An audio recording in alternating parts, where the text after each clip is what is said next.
번도 아닌 두 번의 통일 과정을 통해 하나가 된 예멘. 통일 원칙에 대한 합의는 유명무실해지고 실질적인 성과를 거두지 못하면서 점점 멀어져만 갔던 통일. 그 이유에 대한 해답을 통일 과정에 대한 평가와 특징을 통해 찾아보겠습니다. 통일 역사에서 길을 묻다. 예멘 통일 이야기 세 번째 편. 통일 과정에 대한 평가와 특징. 지금 시작합니다. 남북 예멘 간 통일 협상은 1980년대 중반까지 진전도 없이 답보 상태의 길을 걷고 있었습니다. 경제적 협력 또한 일정 수준 효과를 내나 했더니 더 이상의 파급 효과를 내지 못했는데요. 한마디로 기본적인 평화 공존만 유지되었다고 볼 수 있겠습니다. 그러다 보니 남북 예멘은 각각 정권이 교체될 때마다 긴장감이 고조되었는데 한반도의 현실과 크게 다르지 않았네요.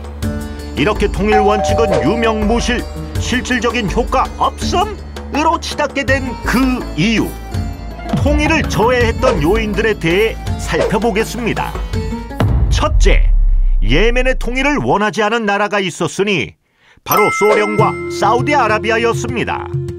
이들 나라는 예멘에 경제와 군사적 원조를 하면서 꽤 큰 영향력을 행사했는데 남북 예멘이 통일이 돼서 더 이상 원조를 하지 못하면 자국의 입지가 약화될 테니 국익에 좋을 리가 없었을 겁니다. 따라서 남북 예멘 집권자들이 우리끼리 통일 논의 좀 해볼까? 하면 갑자기 원조를 중단하거나 집권자의 반대 세력에 서서 지원을 합니다. 통일 논의를 무산시키려는 못된 심보였죠. 특히 인접 국가인 사우디는 통일 예멘이라는 강력한 국가의 등장을 엄청 두려워하고 있었을지 모릅니다. 두 번째 통일 저해 요인은 남북 예멘 집권자들인데요. 이들은 장래가 불확실한 통일보다는 정권 안정을 더 추구했습니다. 정치가 불안정하다, 권력 투쟁에서 불리하다 싶으면 뭔가 입지 강화를 위한 수단으로 통일 정책을 이용하기도 했습니다. 이러니 외세의 개입이 없이는 적극적인 통일 정책을 추진하기란 쉽지 않았던 거죠. 이러한 권력 투쟁은 평화적 통일을 지연시킬 수밖에 없었습니다. 마지막으로 통일 저해 요인은 통일의 힘을 보탤 수 있는 시민들의 힘을 동원하지 못했다는 점입니다. 무수히 많은 시민들이 모여 그 힘을 보태어 세상이 변화된다는 걸 앞서 많은 나라의 통일 과정을 통해 알 수 있었는데요. 남북 예멘 정부는 인적, 물적 자원이 정말 부족했기 때문에 통일을 달성하기 위한 사회 세력을 동원하지 못했습니다. 특히 북예멘은 부족 세력이 막강한 영향력을 행사하면서 통일 국가의 민주공화국 이념을 반대했기 때문에 더 어려움을 겪고 있었는데요. 남북 예멘은 이러한 통일 저해 요인 때문에 지지부진한 통일 논의의 반복 끝에 마침내 통일을 하고 맙니다. 통일을 앞당길 수 있는 실질적인 합의점을 찾았는데, 그럼 이번에는 통일 촉진 요인에 대해 살펴보겠습니다. 첫 번째 통일 촉진 요인은 국내외 정치, 경제 변화입니다. 이즈음 소련 연방이 해체되고 경제 위기를 겪으면서 그들의 세계적 지배력도 약화되었습니다. 고르바초프 정권은 남예멘 정부의 개혁 개방 정책을 추진할 것을 권유하면서 군사, 경제적 원조를 줄이는데 남예멘의 입장에서는 이제 더 이상 원조를 받지 못하니 서방 진영 및 북예멘과 경제 협력을 추구하는 방향으로 전환했습니다. 이렇듯 동서냉전 구도가 와해되고 남예멘이 사회주의 이념을 포기하자 사우디아라비아도 통일 협상에 대해 더 이상 개입할 이유가 없어지고 국내외 정세가 자연스럽게 남과 북을 만나도록 이끌었습니다. 두 번째 통일 촉진 요인은 남북 예멘 국경 지역에서 발견된 석유입니다. 예멘의 석유 매장량을 보면 북에 10억 배럴, 남에 35억 배럴, 그리고 국경지대에 50억 배럴이 있는 것으로 추정되었는데 어마어마하죠? 이 석유의 발견은 통일에 대한 예멘인의 인식을 변화시킵니다. 남북 남북이 상호 협력해야 경제 발전을 이룰 수 있다는 공감대를 형성하면서 통일을 낙관적으로 바라봅니다. 마지막 통일 촉진 요인은 남북 예멘 정치 지도자들의 과단성 있는 결단입니다. 특히 북예멘의 살레 대통령의 활약이 돋보입니다. 석유 개발로 사우디에 대한 재정 의존도가 감소하고 늘 골칫거리였던 부족 세력에 대한 정부의 영향력이 커지자 살레 대통령은 자신감을 갖고서 적극적으로 통일을 추진합니다.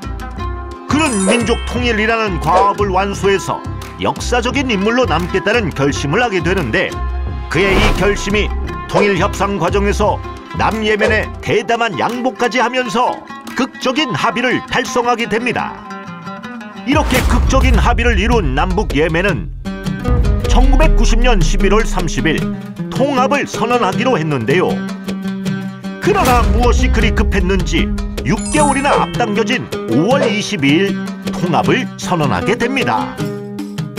왜 그랬을까요? 6월 22일 열린 아랍 정상회담에 단일 대표단을 파견하여 통일 예멘의 위협을 세계에 과시하고 싶었기 때문입니다.